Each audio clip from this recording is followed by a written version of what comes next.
Kwa majina naitwa Dr. Rose Ntundu, ni meneja wa kitengo cha kudhibiti na kupambana na vitendo vya udanganyifu katika mfuko wa taifa wa bima ya afya. Kama mnavyotuona leo, wanawake wa mfuko wa taifa wa bima ya afya tuko hapa tukijiandaa kuelekea katika maandamano ya kuadhimisha kilele cha siku ya wanawake duniani. Kama mnavyofahamu kwamba wanawake ni chachu ya maendeleo katika taasisi yoyote ile. Kwa hiyo sisi wanawake wa mfuko wa taifa ya bima ya afya ni chachu katika taasisi yetu katika kufikia mafanikio ya taasisi. Kwa hiyo siku ya leo tunaenda kuadhimisha siku yetu kwa kishindo na furaha, na kwa kuzingatia kwamba katika taasisi yetu tunazingatia haki na usawa wa wanawake. Kwa hiyo wanawake oye!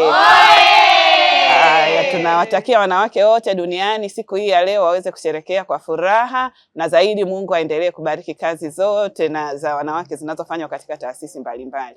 Kwa majina naitwa Ashu Faustin Ludovic, ni mwenyekiti kamati ya wanawake mfuko wa taifa bima ya afya. Jamani, leo ni siku yetu wanawake, tunaisherehekea. Tunamshukuru Mungu kwa siku hii ambayo tunasherehekea duniani kote tarehe 8 Machi ya kila mwaka. Kwa mwaka huu wanawake wa mfuko wa taifa tumesherehekea kwa kufanya matendo mengi ambayo ya kuelekea katika siku hii. Tulianza kwa kupanda miti, lakini pia tulifanya matendo ya hisani, tulienda gereza la Isanga, lakini pia leo tunaiadhimisha kwa kwenda kwenye maandamano Kongwa. Tunamfurahia mwanamke, tunamfurahia rais wetu, ni mwanamke wa kwanza kuwa rais Tanzania,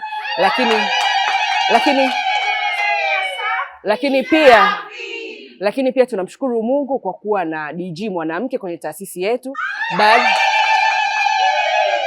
Baada ya miaka 20